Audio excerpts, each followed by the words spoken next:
Seigneur, je te rends grâce et je te bénis. Père, je te dis merci pour cet instant. Seigneur, viens prendre le contrôle et que la gloire et l'adoration te reviennent au puissant de Jésus. Amen. Bien-aimé, aujourd'hui, le Seigneur m'envoie te dire deux choses. Première chose, ne sois pas une proie. Deuxième chose, tout chrétien a une mission, c'est de gagner des âmes pour Dieu. Pour voir cela, nous allons aller dans le livre de Marc au chapitre 16, à partir du verset 16.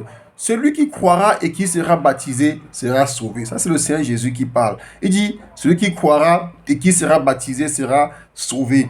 Mais celui qui ne croira pas sera condamné. Celui qui ne croira pas sera condamné. Qui est condamné? Celui qui ne croira pas. Pourquoi? Parce qu'il n'a pas cru au Sauveur. Il n'a pas cru en la vérité. Qui est une proie? C'est celui qui ne croira pas au Seigneur Jésus. On a dit au départ, ne sois pas une proie. Donc toute personne qui ne croira pas est une personne maudite. Je prie, bien-aimé, que tu ne sois pas héritier de la malédiction, mais que tu sois héritier de la bénédiction. Parce que quand tu es béni, tu as la vie éternelle. Donc je prie, bien-aimé, que tu sois de ceux-là qui acceptent le Seigneur Jésus-Christ comme Seigneur et Sauveur et qui le servent en esprit et en vérité. Parce que le Seigneur a dit, tout chrétien a une mission, gagner des âmes pour Dieu. Je prie, bien-aimé, que toi qui as accepté Papa Jésus comme Seigneur et Sauveur, que tu commences dans ta famille, oui, que tu commences dans ta famille à gagner des âmes, oui, parce que la mission de tout chrétien commence d'abord dans sa famille. Et qu'est-ce qu'il a dit de ceux-là qui auront cru? Il dit,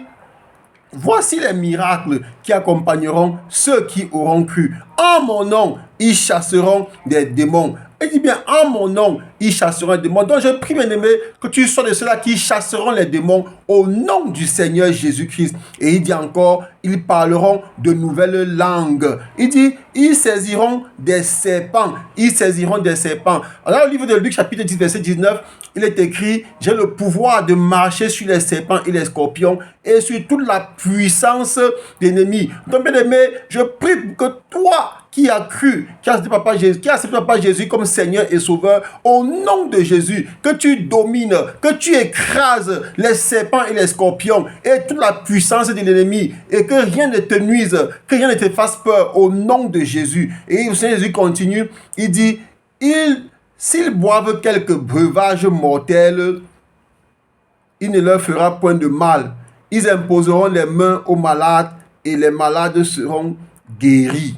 Donc, on dit bien, s'ils boivent quelques breuvages mortels, cela ne leur fera point de mal. On a dit, la parole déclare aussi, bien aimé, que le malheur atteint souvent le juste, mais le Seigneur le délivre toujours. Donc, quand tu es enfant de Dieu, ils vont te donner des poisons, ils vont te donner des choses pour te détruire, mais le Seigneur va toujours te délivrer. Pourquoi? Parce que le malheur atteint toujours les enfants de Dieu, mais le Seigneur les délivre toujours. Le Seigneur a dit, s'ils boivent quelques breuvages mortels, cela ne leur fera aucun mal. Et pour conclure, il dit, ils imposeront les mains aux malades et les malades seront guéris. Bien-aimé, je prie que tu sois héritier de la promesse divine afin que tu puisses accomplir les merveilles que Dieu a énumérées dans le livre de Marc chapitre 16, versets 16 à 17. Je prie, bien-aimé, que tu ne sois pas une proie, mais que tu sois héritier de la promesse divine en donnant ta vie au Seigneur Jésus. Toi qui me suis, toi qui m'écoutes, partage cette